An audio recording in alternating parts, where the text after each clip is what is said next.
I buried my husband 4 years ago. I stood over an empty casket in the rain, held my son's hand, and told him his father was never coming home. I believed it. I built a whole life on that belief, a smaller life, a quieter one, but mine. And then, on a Tuesday afternoon somewhere over Colorado, my 9-year-old son turned to me with a face gone the color of ash and whispered 4 words that split my world in half. "Mom, Dad's back there." I laughed it off. I told him it wasn't possible. Then I turned around and I saw the watch on that man's wrist, and I stopped breathing. The trip had been Ethan's idea, or maybe it had been mine, and I'd let him think it was his. Either way, it had taken me 4 years to agree to it, our first real vacation since Christian died, just the 2 of us, 5 days on the Gulf Coast. I'd booked a resort with a pool shaped like a starfish because Ethan had pointed at the picture and said, "That one," without hesitation, and something in me had cracked open with relief at seeing him want something again. We were at the gate when he first went quiet. I noticed it the way I noticed everything about him now, carefully, like checking a wound to see if it had reopened. He was staring past me over my shoulder at the boarding line behind us. "Ethan." He didn't answer. I followed his eyes and saw nothing but a crowd of ordinary people dragging ordinary suitcases, a woman on her phone, a man in a gray jacket with his back to us. "You okay, bug?" He nodded too fast, the kind of nod that isn't really an answer. I let it go. Kids get strange at airports. Too much stimulation, too many strangers, too much waiting. I told myself that all the way down the jet bridge, all the way to our seats, 14C and 14D a row we'd chosen together off the seat map 2 weeks earlier, Ethan tracing his finger along the aisle like it was a maze. We settled in. I helped him with his seatbelt even though he didn't need help anymore, because some habits outlive their usefulness, and I hadn't figured out how to let go of them. The plane taxied. Ethan sat rigid beside me, his knuckles pale around the armrest, and when I asked what was wrong, he said the thing again, quieter this time, like he was afraid saying it louder would make it more true. "Dad's sitting 2 rows behind us." I turned around before I could stop myself. I told myself I was doing it to prove him wrong, to show him there was nothing there but strangers, so he could relax and enjoy his vacation like a normal little boy. There was a man 2 rows back aisle seat, a paperback open on his knee that he wasn't reading. Sandy brown hair threaded with gray at the temples, in a way I recognized before I let myself recognize it. Broad shoulders slightly hunched, the particular way of sitting that comes from a man trying to take up less space than his body wants to. My stomach dropped before my mind caught up, and then I saw his left hand resting on the armrest, and on it a wedding band. And the way his thumb moved against it, an old unconscious habit turning the ring in small circles when he was thinking hard about something he didn't want to think about. I used to watch Christian do that at the kitchen table while he did our taxes. I used to watch him do it in the hospital waiting room the night Ethan was born. I faced forward. My hands were shaking so badly I had to press them flat against my thighs. I told myself it was grief playing tricks, the mind's cruel talent, for building a beloved face out of nothing, a stranger's jaw, a stranger's hands, 4 years of missing someone poured into the wrong body. I told myself this the entire flight, 3 hours of telling myself a story I no longer believed, while beside me, Ethan sat frozen and silent, occasionally whispering things I didn't want to hear. He looked at me, Mom. When we were boarding, he looked right at me and then he looked away really fast. I didn't answer him. I couldn't. I stared straight ahead at the seat back in front of me, at the little screen showing our flight path crawling across a map of the country, and I thought about the folded flag they'd given me at the memorial, the one with no body underneath it, the one the Coast Guard couldn't recover from 60 feet of cold water off the coast of Maine. I thought about 4 years of birthdays and Christmases and Tuesday nights where I set the table for 2 and cleared a plate that was never dirtied. I thought about how carefully, how completely I had let myself believe he was gone, because the alternative that he might have chosen to leave us was a wound I couldn't survive twice. The plane began its descent. My ears popped. Ethan reached over and took my hand, and his fingers were freezing. When we landed, the seatbelt sign chimed off, and the cabin filled with the shuffle of people standing, reaching for bags, murmuring to each other in the particular relief of arrival. I stayed seated as long as I could. But eventually, the aisle cleared, and the man 2 rows back stood and turned, and for one full second across the width of a commercial airplane cabin, we looked directly at each other. It was Christian's face. Older, thinner, weathered in ways 4 years, and a different life will do to a man. But it was his face, the face I had memorized in a hospital hallway, the face I had kissed goodbye 1,000 ordinary mornings, the face I had grieved until grief became simply who I was. My husband was alive, and he was standing 2 rows away looking at me like I was the ghost. I did not scream. I did not run toward him. Some instinct older than shock kept my body, still kept my face arranged into something that could pass for confusion, while every part of me that had spent 4 years learning how to survive without him screamed silently instead. Christian looked away first. He gathered a duffel bag from the overhead bin, said something low to a woman standing beside him. A woman I hadn't even registered until that moment, blonde, maybe mid-30s, wearing sunglasses pushed up into her hair, and walked up the aisle without looking back. Ethan gripped my hand so hard it hurt. That was him! Right, Mom! That was really him! I told my son the only true thing I had. I don't know yet, baby, but we're going to find out. We collected our bags in a fog. I moved through baggage claim on autopilot, scanning every face, every gray jacket, every set of shoulders that might belong to a dead man. I caught sight of him once more near the rental car counters, the blonde woman's hand tucked into his arm, both of them laughing at something easy and unhurried, like people with nowhere urgent to be and nothing to hide. The ordinariness of it was almost worse than the shock. My husband had died so easily, so believably, that I had built a funeral, a headstone, a version of my life around his absence. And here he was, laughing in an airport 4 years later, tanned and alive, and touching another woman's hand like it belonged there. I did not confront him. Every instinct told me to. But something colder and more practical rose up beneath the panic, the same instinct maybe that had gotten me through his memorial without collapsing through the insurance paperwork, through the year afterward when I had to relearn how to fill a silence. I needed information before I needed answers. So instead of running toward him, I followed him quietly at a distance, Ethan's hand locked in mine. They loaded into a resort shuttle. I checked the logo stitched onto the driver's polo shirt against the confirmation email still open on my phone. It was the same resort, the exact same one I had booked 8 weeks earlier on a whim, because my son had pointed at a starfish-shaped pool. That couldn't be a coincidence, and even in my daze, I knew it. Coincidences that large don't happen by accident. Someone had either known we were coming or something stranger was at work, and either possibility terrified me more than seeing his face had. I called Daniel Ross from the back of a taxi, my voice flat and strange in my own ears. Daniel had been our family lawyer for 12 years, had sat beside me through the entire process of having Christian declared legally dead, had held my hand literally the day the settlement came through. When I told him what I'd seen, there was a long silence on the line, long enough that I thought the call had dropped. "Julia," he finally said, "if that's really Christian, you need to understand what you're describing. You're describing insurance fraud. You're describing a man who let a death certificate get issued in his name.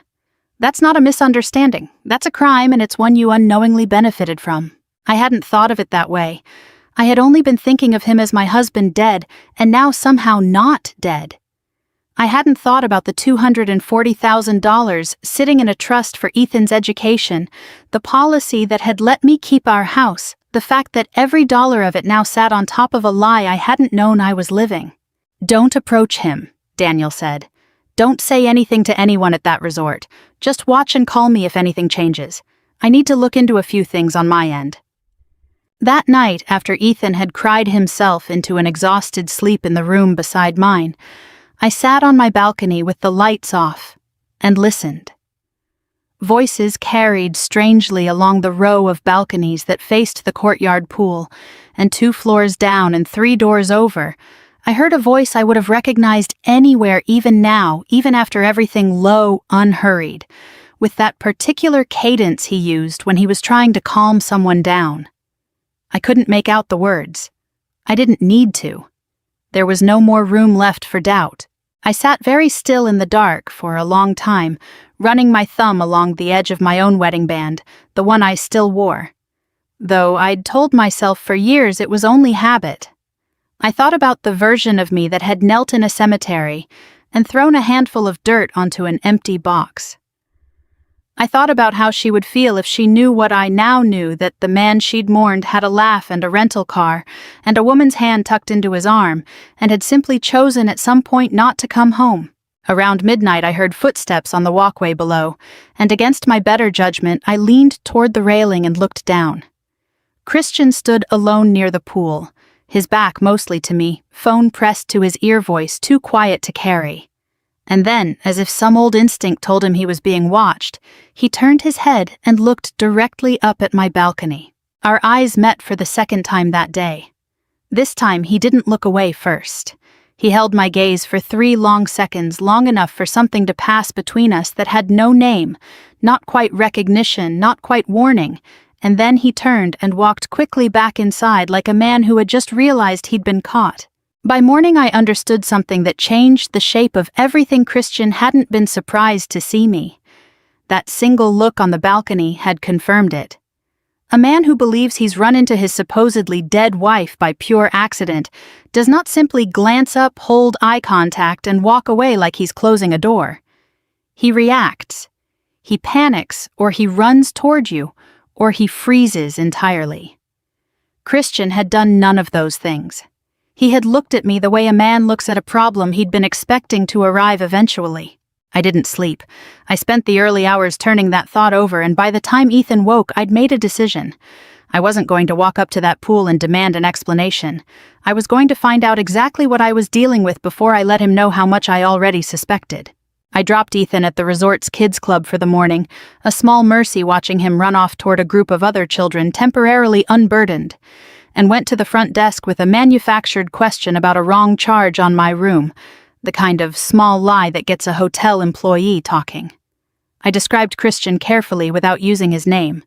The young man at the desk, eager to be helpful, pulled up a reservation and turned the screen toward me before catching himself.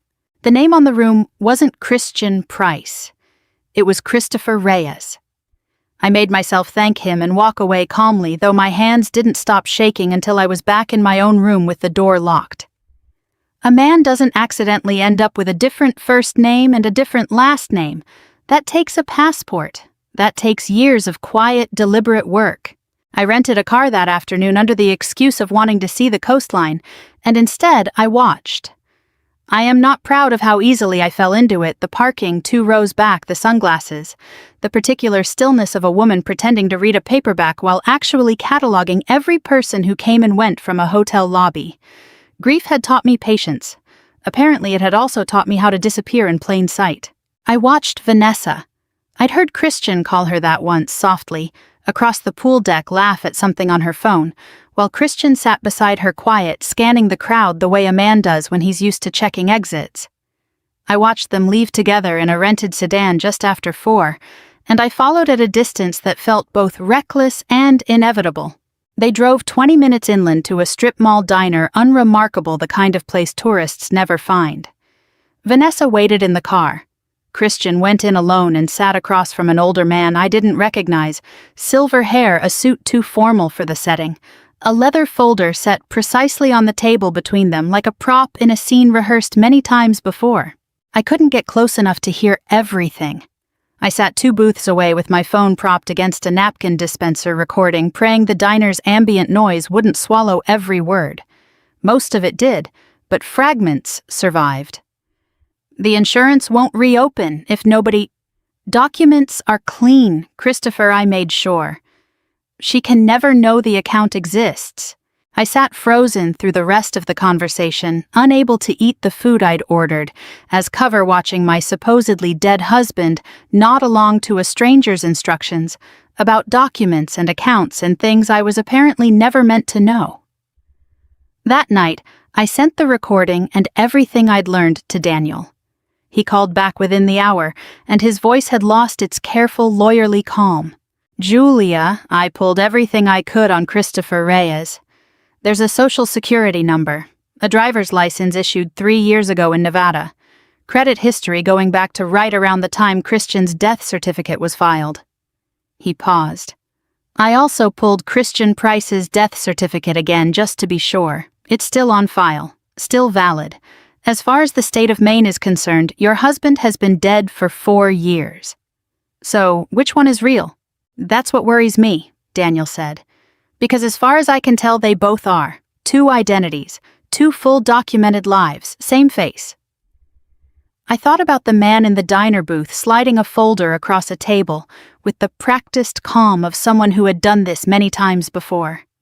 I thought about the words insurance and documents and can't ever know, and about a woman waiting patiently in a parked car with no idea what she'd wandered into.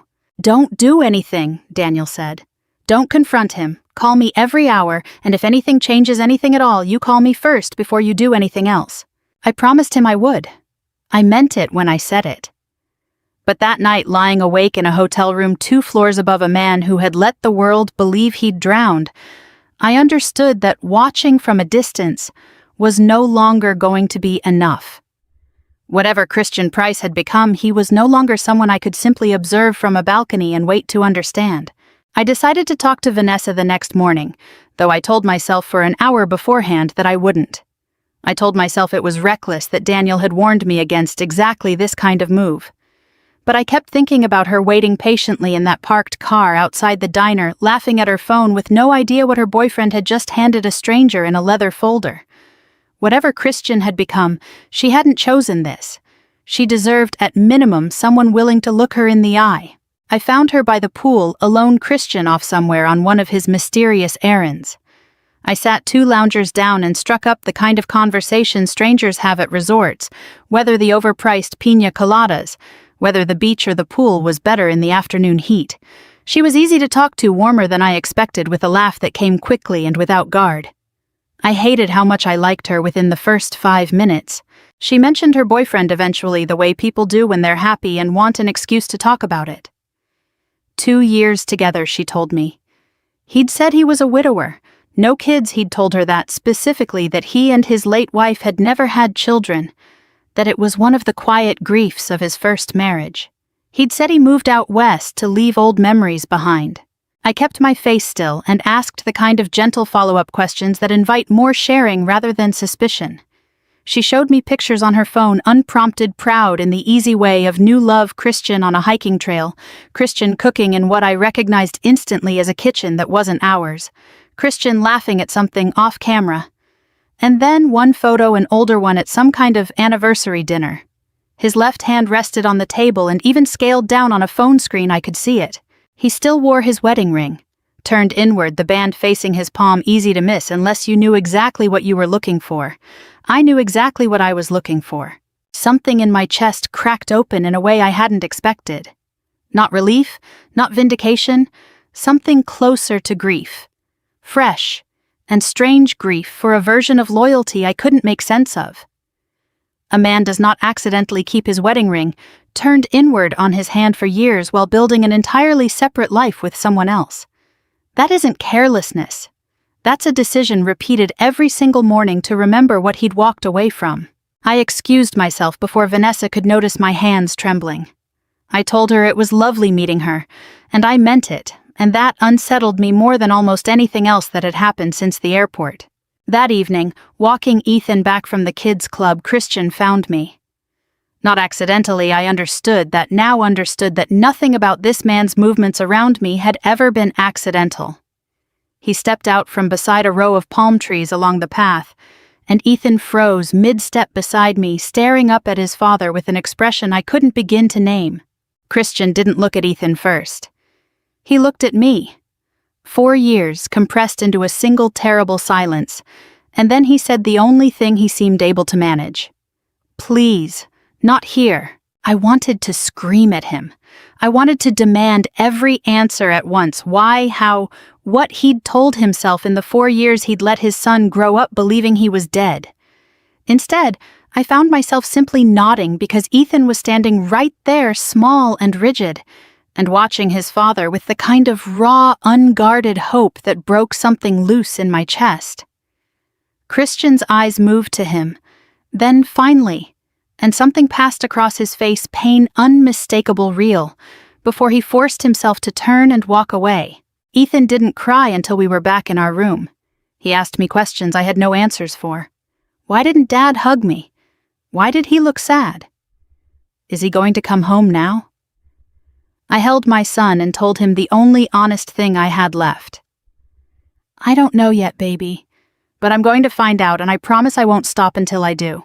Later, once Ethan had finally drifted off, I stepped out onto the balcony for air and noticed something I hadn't before: a man in a dark jacket standing near the far end of the courtyard, not moving, not on his phone, simply watching the building. Watching. I realized with a slow chill the exact section where Christian's room was. I had spent 2 days convinced I was the only one hunting for the truth. Standing there in the dark, I understood for the first time that I might not be the only one watching Christian Price. And if that was true, then whatever he was running from 4 years ago might not be finished with him yet. Christian came to my room just after midnight. I almost didn't open the door. Every instinct told me to call Daniel first, to follow the plan, to not be alone with a man I no longer knew how to read. But I opened it anyway, because some part of me needed to hear whatever he'd come to say, needed it more than I needed to be careful. He didn't try to embrace me. He didn't apologize first the way I'd imagined he might in the darker hours of the last 2 nights. He stood in the doorway looking older than his years and said the only thing that mattered. Everything you believe about what happened to me is only half true. I let him in. I sat across from him at the small table by the window, arms crossed, and told him to start talking and not stop until I understood everything.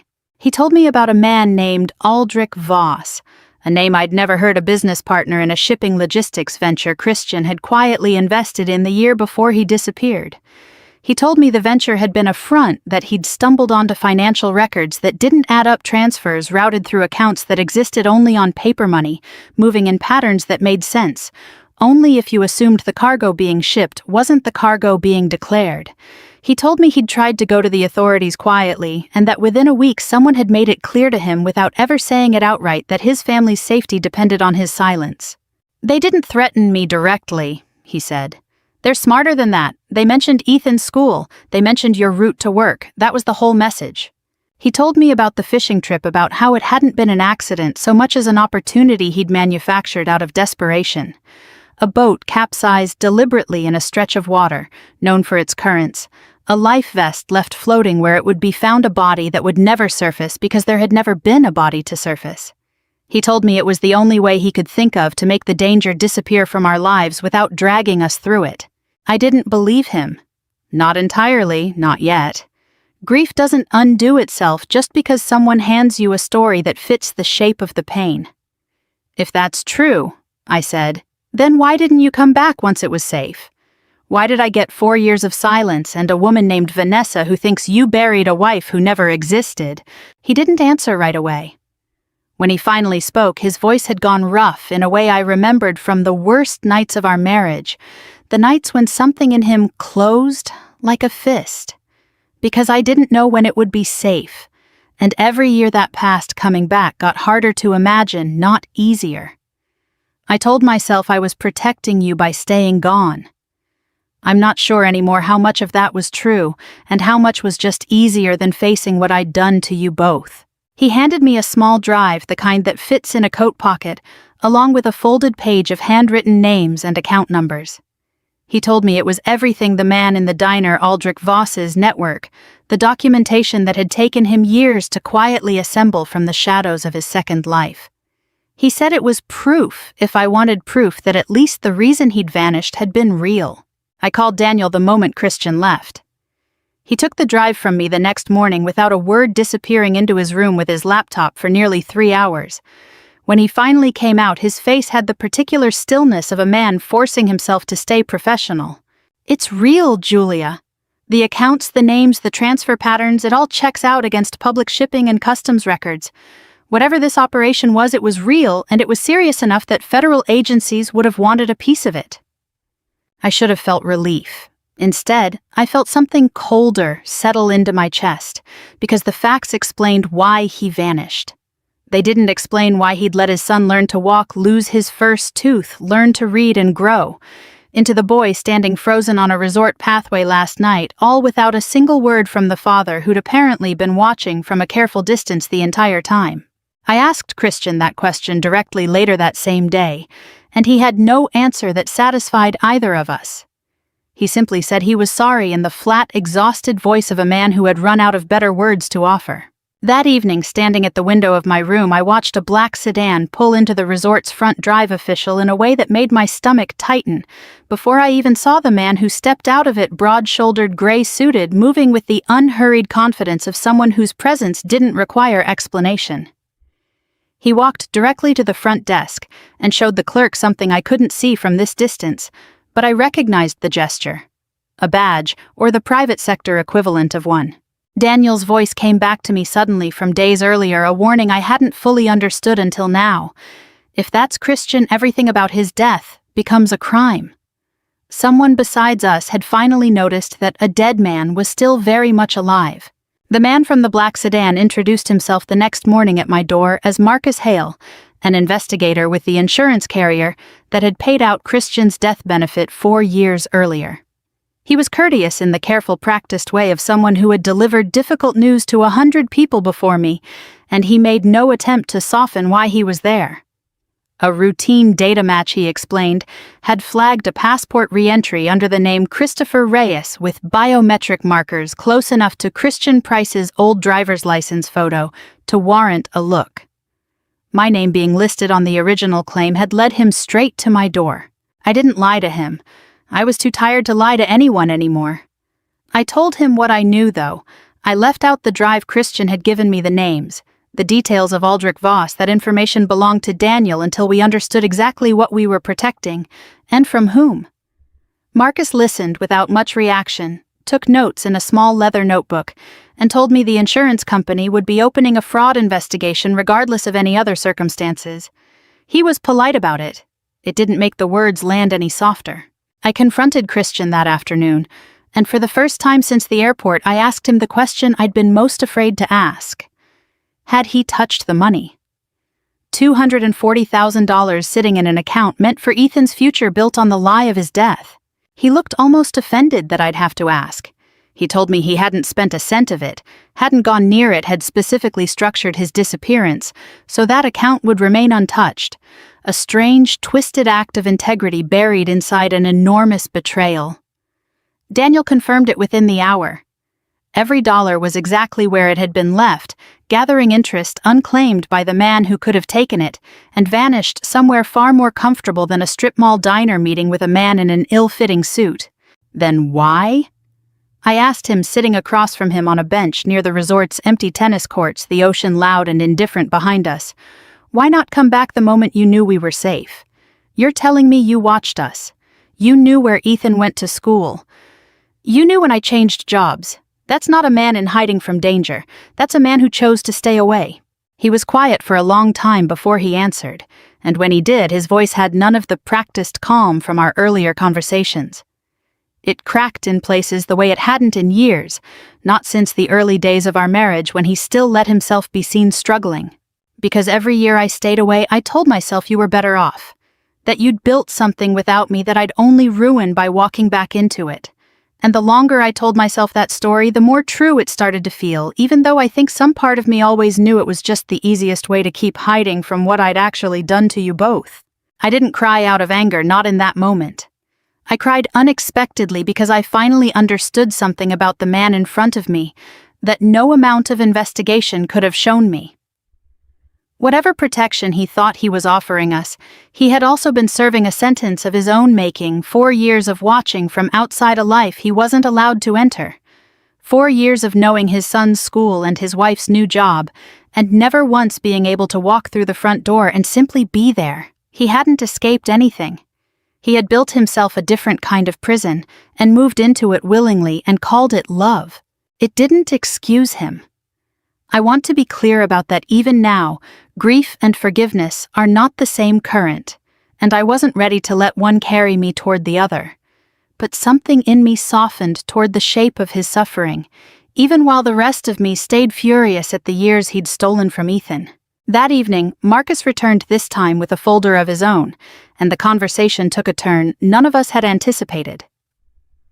The financial network Christian had fled Aldrich Voss's shipping operation had drawn far more federal attention over the past 2 years than Christian himself had realized while hiding from it. Marcus told us investigators had already built most of a case, using channels entirely separate from Christian's information. What they hadn't had until now was a witness willing to testify to how the operation had specifically threatened a private citizen into faking his own death to keep quiet. "Your husband," Marcus said, choosing the word carefully, watching my face as he said it, "wasn't the architect of anything. He was leverage. Somebody used him to keep a much larger operation quiet, and whoever orchestrated the scheme that made his death look convincing is the person we actually want." I sat with that for a long moment, turning it over. Christian hadn't been the villain of this story after all, not exactly. He'd been a frightened, flawed man who had made an unforgivable choice for reasons that were at least real. But someone else, someone still unnamed, still out there, had built the machinery that made his disappearance possible in the first place, and that person had never once had to answer for the 4 years my son grew up without a father. The arrests came 3 weeks later after we'd all returned home, and the resort had become nothing more than a place I never wanted to see again. Marcus called Daniel first, and Daniel called me, and within a single phone conversation I learned that Aldrich Voss and 2 of his associates had been taken into federal custody on charges spanning money laundering, wire fraud, and conspiracy charges built on financial records that reached back years before Christian had ever gotten tangled in the operation. The evidence Christian had handed me in a hotel room, the drive I'd carried home in my coat pocket like something radioactive, had become one piece of a much larger case the federal government had already been quietly building. Christian was never charged with anything connected to Voss's operation. The investigators were clear about that, and clear about crediting his cooperation. But faking his own death, filing false paperwork, and living under a fabricated identity for 4 years were crimes in their own right, regardless of how sympathetic the reasons behind them had been. He turned himself in voluntarily the week after we returned, walking into a federal building in a gray suit that made him look like a stranger, and I sat in the hallway outside with Ethan's hand in mine, while lawyers used words like restitution and cooperation agreement, and time served in ways that meant very little to a 9-year-old boy who only wanted to know if his father was going to prison forever. He wasn't. The judge, weighing 4 years of self-imposed exile against a man who had ultimately helped dismantle a criminal operation rather than profit from it, handed down a sentence of probation and several hundred hours of community service, along with a formal repayment plan for the insurance benefit the company had already quietly agreed not to fully reclaim, given the circumstances. It wasn't justice in any clean sense. It was simply the shape the law had room for. Vanessa left before any of the hearings concluded. I heard secondhand through people who still knew people at the resort that she'd moved back to Ohio, closer to her sisters, and that she hadn't spoken to Christian since the week the truth came apart in her hands. I thought about her sometimes in the months that followed a woman who'd fallen in love with a man built entirely out of a lie, who'd lost 2 years to a relationship that never had a real name attached to it. I hoped wherever she was that she'd found her way to something honest. Christian asked to see Ethan before his first day of court-mandated community service, and I said yes, though everything in me still hesitated at the idea. I told myself it wasn't for Christian. It was for my son, who deserved the chance to say whatever he needed to say to the father he'd spent 4 years believing was dead, and one strange, disorienting week learning was alive. The meeting happened in my living room of all places, the most ordinary setting for the strangest conversation of our lives. Christian knelt down to Ethan's height, something he used to do naturally when Ethan was small, and I watched the years of habit come back into his body even after everything that had changed. He didn't reach for a hug. He didn't ask for one. "I'm sorry I wasn't there," he said, and his voice broke in a way I'd never once heard in 12 years of marriage. Ethan looked at him for a long time longer than felt comfortable, the kind of long, unflinching look only children seem capable of giving. And then he said the sentence that undid something in both of us at once. I already learned how to live without you." There were no tears from Ethan. There was only a kind of calm, steady honesty that told me my son had grown into someone stronger and more clear-eyed than either of his parents had managed to be. Christian cried openly, kneeling on our living room floor, and I stood in the doorway and let him, because it wasn't my place to soften that moment for him. He had earned every bit of it. We didn't get back together. I want to say that plainly because I think it matters, and because I think it's the ending our story actually deserved, rather than the one a simpler story might have handed us. Christian moved into a small apartment across town, close enough to make his community service and his visits with Ethan manageable far enough that our lives no longer overlapped by accident. We became something neither of us had a good word for, not strangers, not a couple, just two people bound permanently by a boy who loved us both and by a truth we'd both had to learn to carry differently. Some evenings, watching Ethan set the table for the three of us on the nights Christian came for dinner, I think about the woman I was on that airplane, certain she was losing her mind, certain that grief had finally broken something essential in her. I think about how much simpler it would have been if he really had drowned that day on the water, if the story really had ended the way I'd buried it 4 years earlier. But simple was never actually true, and I've stopped wishing for the version of this that would have been easier to explain at dinner parties. 4 years ago, I buried the man I loved because I believed he was dead. This time, I buried the life we could never have again, not with grief, but with something closer to peace. Christian survived the water. Our marriage didn't. And somehow accepting that hurt less than living inside a lie ever did. I want to know what you think this family's next chapter looks like. Leave a comment below and tell me where you're watching from tonight. I read every single one. We've got so many more stories like this one waiting for you, so make sure you subscribe and turn on notifications so you never miss a moment like this. Let's keep this journey going together.